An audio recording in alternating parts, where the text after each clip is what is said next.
Our television series Hope in Motion has been a big success, and we want to continue to share with you some of the field stories that we have filmed over the years. So just from time to time, it may refer to Asian Aid as we reflect on these great stories as we share them with you.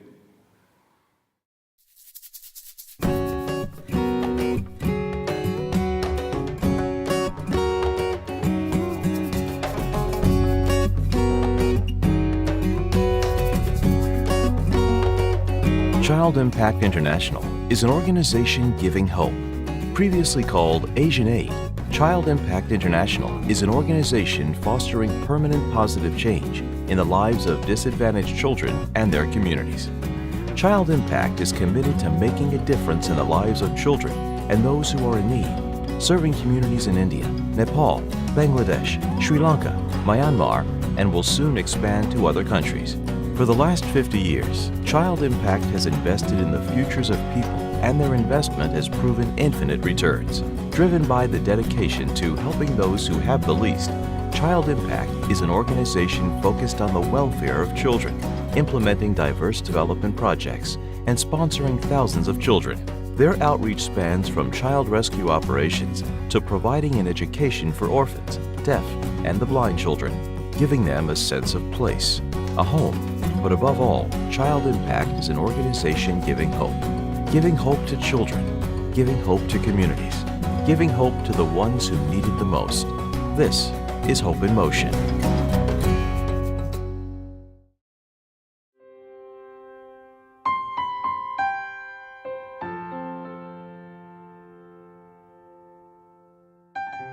A couple of years ago, Jean Boonstra, Associate Speaker of Voice of Prophecy, visited India with Child Impact International.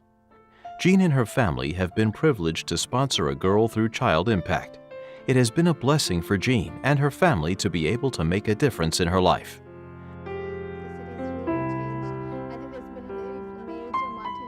During her trip to India, Jean met some amazing people who are the driving force behind Child Impact's mission to reach out to those in need. She met with Anita, who is in charge of Child Impact's Operation Child Rescue program in India. Operation Child Rescue is a program that rescues and rehabilitates girls who are trafficked and sold as prostitutes in the sex industry. Jean got to talk to Anita, and she shared with her the challenges and the dangers that she and her team face in rescuing these girls. Anita, it's nice to see you again. We met a little while ago, and it's wonderful to visit with you again. You're the director of Operation Child Rescue in India. Can you tell me a little bit, just briefly, what that organization is all about? Well, Jean, it's lovely to meet you again. As the name suggests, Operation Rescue is about rescuing women, children, babies who have been subjected to the worst kind of abuse and who have been trafficked for different reasons. It could be children who are being forced to beg on the streets, or it could be children who are being forced to work in hazardous industries like bag manufacturing, basically working long hours and against their will. Or it could be girls and women who are trafficked to the worst of the brothels, locked inside and forced to see customers every day against their will. And this is a global issue, but you are headquartered in Bangalore, India. Tell me, how long have you been doing this work yourself personally? Well, it started about 10 years ago, so 10 years is a good time to say I have been doing this work. We started off basically looking at the whole issue of trafficking and whether it existed in Bangalore and what were children being trafficked for. And we've ended up now doing rescues with the police and finding rehabilitation options for those whom we rescue. We also do a little bit of prevention in areas where we find more children going missing or more girls being recruited for jobs, to prevent that from happening. You know, it's hard to hear the stories of what you're doing because you're dealing with some really, really sad situations. Children are in danger, young women are in danger. Let's talk for a minute about the young girls. they are recruited from rural areas typically. Tell us a little bit about how do they get recruited and what age are these girls? Well, when we first started work and when we first started rescues, the girls were, the average age was about 17. But today, the girls are much younger and the average age is close to 14. So, you know, really young girls being recruited out of schools even.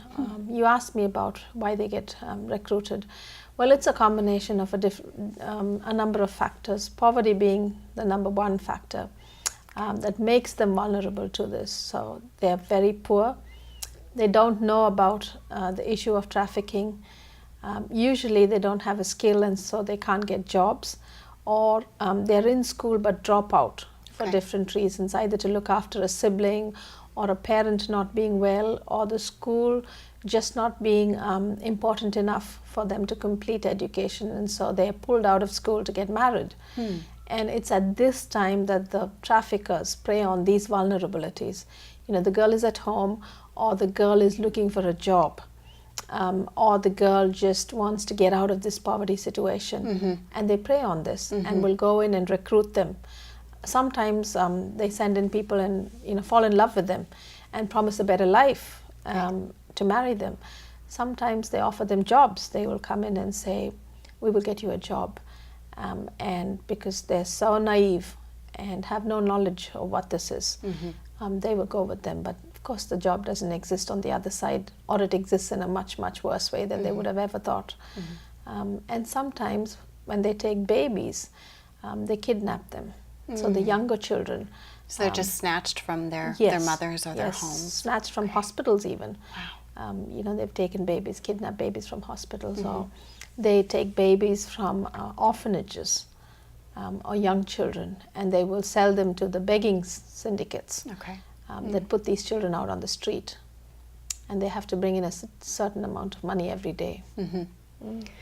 So these young girls are willing to take sort of a risk because they're vulnerable, they're a little bit naive to the danger, they're looking to help their family or to support themselves, a number of factors.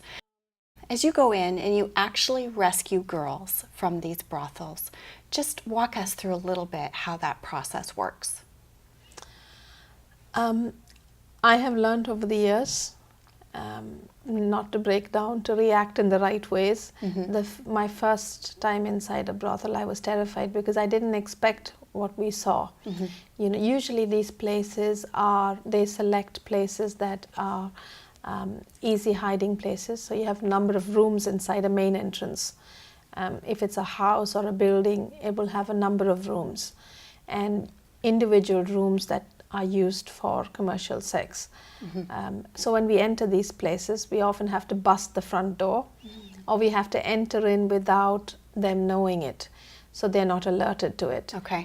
We usually have a team of about 10 or 12, including a few police. We run inside the place. We're always looking to grab the girls before they're hidden or before they're forced into some hiding place. So surprise is key. Surprise is key. Safety for ourselves. We're looking out for an escape route in case something goes wrong, and we all are just stuck inside that place. The girls themselves are taken by surprise. Oftentimes they're scared, they will cry.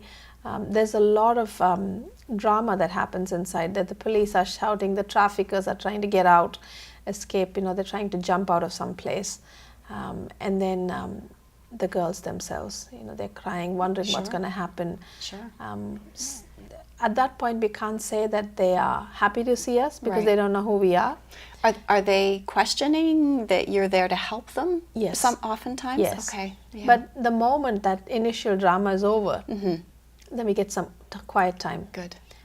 To tell them who we are and why we're there, and that we really are interested in their long-term future. So it's not about now, it's about the future, and that we want to see them out of this life. And many of them will break down and cry and tell you the reason why they're there. You know, they will say, we were so poor, so naive, we didn't know, we were promised a job. And the story is almost the same again and again and again. Over and over again. Yeah, it's you wonder how could people be like this when, but you realize that they are all from different places. Even if they were, say, from Bangladesh, and we're seeing increasing number of girls from Bangladesh and Nepal in Bangalore. Brought into Yes, Bangalore. Okay. yes. They don't know each other, and they're all recruited in the same way. You know, somebody marries them, somebody promises them a job, brings them across the border, puts them on a train, tells them they're going for a job in a massage parlor, beauty parlor, as a housemaid, and they end up in this building. So the city of Bangalore, it's an absolutely beautiful city. It's an IT hub. It's a very, what I noticed as a visitor anyway, coming to visit your city of Bangalore, it's got a beautiful mix of modern with the IT industry and rich history and a lovely climate. It's absolutely a wonderful place. So in that city, how do you then, before you make these raids, how do you learn and work to find out where these brothels are? How do you make those inroads before you have a rescue? We have been working to develop these contacts. Like you said, on the surface it is a beautiful city. We don't have a red light district. Unlike Mumbai and Calcutta, they have areas where these girls are being taken and where sex is offered. But Bangalore doesn't have that. It used to be more of a pensioner's paradise till it became an IT city. Okay. So everything is very hidden, which makes it more difficult for us because we have to search. We really have to look out for places where these girls are being hidden, where they're brought in. So we have a team of investigators whose job is to befriend the underworld. Befriend pimps, befriend auto rickshaw drivers who will transport these girls, befriend people that work in the really seedy hotels where the girls are pimped often. And we sometimes go in as customers and clients, sometimes as pimps ourselves, to try and access the information as to where these girls are being held. And once we have that information and we know for sure that in this building trafficking is how, a traffic girl is being held, or a brothel is being run, then we go to the police with that information. Completely charted out plan of rescue, including escape routes, entry, number of people inside the building, the number of girls, the approximate ages, as much information as we can, because before we go into the rescue, we're not going to get another opportunity, or the police can't go in before the rescue because there will be an alert. So you sort of have one chance to do it right, because there are no second chances. Yes. Yes. As you just heard Anita share, the problem of trafficking is rampant in India. The dangers involved in this mission to save these young girls from trafficking are many. When we come back, we will hear from Anita how Child Impact International is helping her and her team with the rescue operations. I just got a letter from our sponsor daughter, Sheila. I've got to tell you, there is nothing like getting one of these letters. Our family has been able to sponsor her through Child Impact International. And because of that, she's got a great place to live. She's got good food, she's got great clothing. Best of all, I now found out she's in college. She's in nursing school. There's nothing like getting a letter like this. You need to start getting these letters too. Listen, through Child Impact, you can make a huge difference in the life of a child. And I promise you, it's going to make a huge difference in your life too.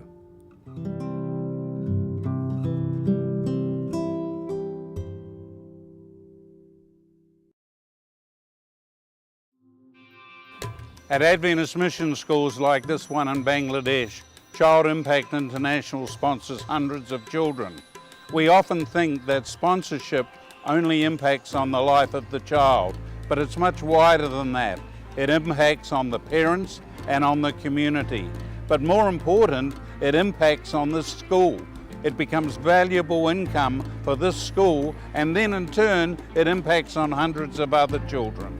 I just ask that you would consider sponsoring a child with Child Impact or supporting one of its valuable projects that will improve education in Adventist mission schools like this one right here.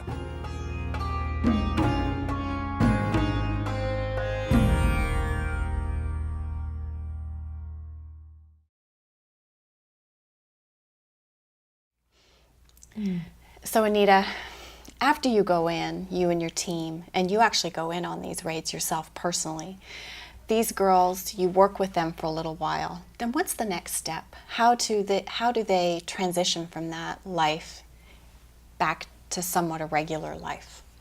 Once we finish the rescues, we take them to the police station for a little bit, where their stories are taken, their photos are taken, and then we have to take them to a government shelter, according to the law.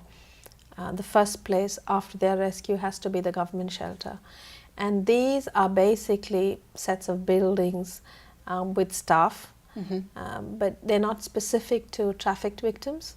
So you can have abandoned girls there, you can have a pregnant mother there, premarital. You can have someone who has lost their family. You can have somebody who's lost, got off a train at the wrong stop. So just a mixed group of people inside that place, and these girls are taken to that place. Usually we do the rescues quite late at night. For that surprise factor. Yes. Yeah. And so between about 2 or 3 a.m. we end up in this place. So the girls are, there are about 3 gates before you get inside the place. It's almost like a jail. It looks like that. It's sounds intimidating. It is. Yeah. And then once there, the girl's case has to come up for hearing, and we have to find out their backgrounds. Okay. Many times, because it's a government-run shelter, the traffickers can end up coming right there. Really? Yeah, they pose as an aunt, a mother, a sister, a brother, Okay. the only relative in that place. And because they have so many cases and so many people turning up, they don't check credentials. And so they can turn up with, a false document. And we have had many such ones. And they can release the girl, or they get to see the girl, intimidate her more, or promise to get them out of that place, because by then the girls really want to get out of that place. They don't speak the local language. The food is not something that they like. Government issued food, And essentially. then many times they've told us there are lice in the food or lice in the coffee. Oh my. And the others are really mean to them because they find out that they have been involved in sex, commercial sex, and they label them the stigma of being in that place. You just want to get out. They're desperate to get out. Many times these girls have tried to cut their wrists, and we'd get a call to say, please come and take the girls you rescued out of this place because they're disturbing everybody else. And you go there and they say, we just want to go out of this place. The brothel was better. So Sounds harsh, horrible. so harsh. How many days or how much time are they in this place generally? Well, it can be anything between 2 months to 2 years. Are they cared for? Are there physical needs? Oh, yes. I hate to be very, I hate to talk about it, but the life they were living in the brothel, they had a lot of physical injuries, I assume. Yes. Obviously emotional and mental. Are those things addressed at all in the government home? The government does provide a shelter, so there is food, there is a sense of, they have water and clothes, and people talk to them. But the abuse sometimes is in different ways. There's a lot of sexual abuse that happens within those shelters, especially to the younger children. We did a rescue of boys who had been trafficked from Bihar to Bangalore for labor. And some of these boys were aged 9 to 12. And when we visited them about a week later, a couple of them said they didn't like what older boys were doing to them, which is implying sexual abuse inside a government shelter that is meant to be a protective place. It sounds like it's taking them from a bad situation and putting them in a so-so situation, and in that specific case, a worse situation. It's true. So it doesn't sound like it's an answer, but you also don't have a choice. Yes. So, Anita, you're a Christian. What difference would it make to be able to take these girls and put them in a Christian facility where they were nurtured and cared for specifically? Now, Jean, you're talking about a vision that I have for this, for these girls. Every girl who's rescued, the sense of hopelessness inside that place when we walk into those brothels, or when we go into those places where they're being forced to hide or to overwork. There is just a deep sense of despair and a darkness that is so obvious to us. And when we get them out of that place, what we want to give them to replace that is the sense of hope that God cares about them, that there is a future that He can build and that He can restore, and that no matter what has happened to them, they are still made in the image of God, and nobody can destroy that. Amen. And nothing can mar that. But you see, they've never been told that. They've been so abused inside that place that they couldn't care about themselves.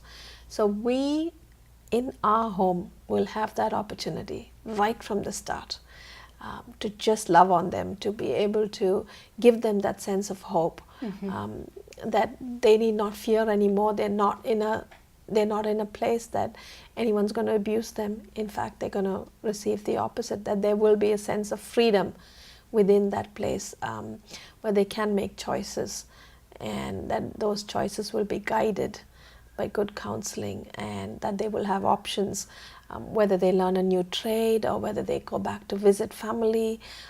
It will all be under careful observation and supervision to ensure that the best happens for these girls.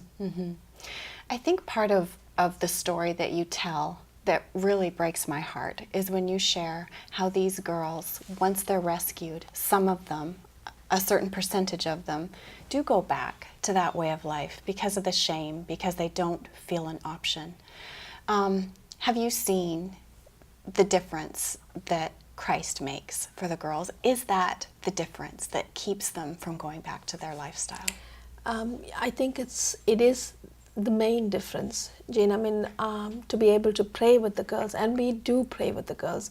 You know that I told you we get some private time either at the police station or at the brothel before we take them to the government shelter. We almost always talk to them about God and pray with them, because that's the only private time we'll get before we are under supervised visits in the government shelter. But if we had our home, we can pray with them every day. We can pray with them and counsel them and tell them about a God who loves them and help them to come to terms with that. I mean, many of them ask us, why do you want to do this for us? Why would you be here? Because I always tell them I'm a mother myself. I have 2 daughters. I know what it feels like to be inside this place, wondering what's going to happen next. And they always say, why do you take this risk? And I tell them it's because God has called some of us to these things, and because of a God who took a risk for us. I mean, that He came for us that we might have a life that is free. And they're so open to listening to the gospel, to knowing. But the most important thing, Jean, is for them to see the gospel in action, and that's what we managed to do there. Okay.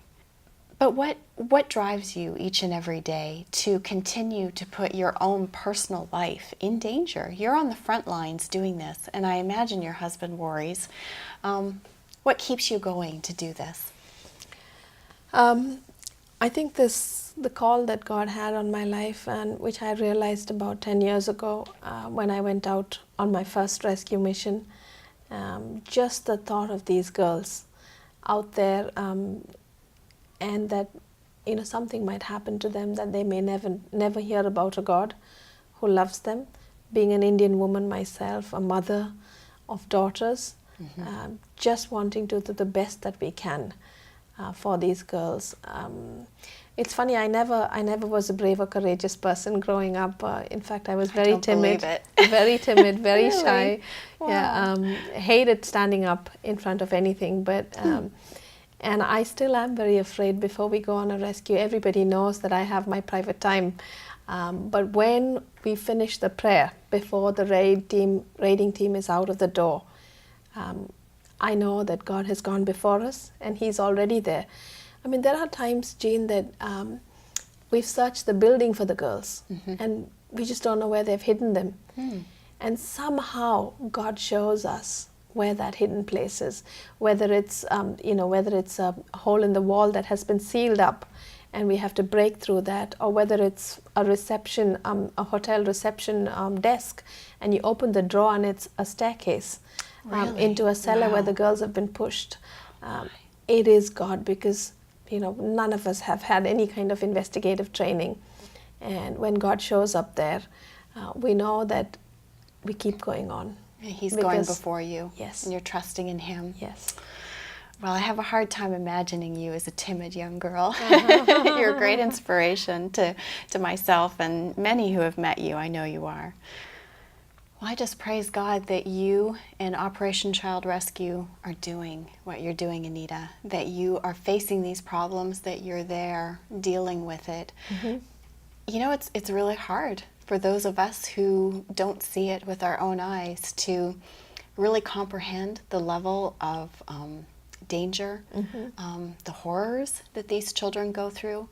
But I just thank you for what you're doing, for the ministry that you have, and I'm just wondering if we can pray together. Yes, please. Please.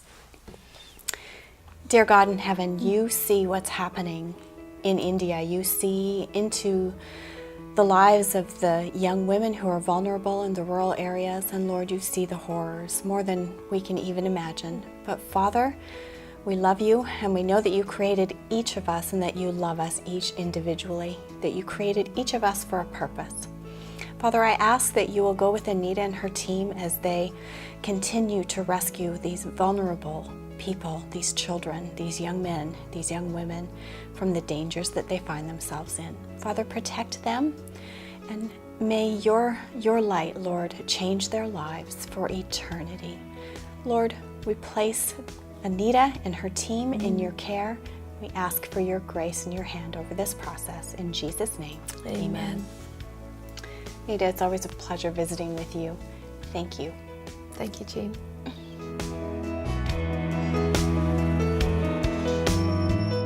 Current estimates tell us that more than 1.2 million children are caught up in human trafficking in India alone. The numbers are truly staggering. But thanks to people like Anita and programs like Operation Child Rescue, these young girls and boys can be rescued and rehabilitated.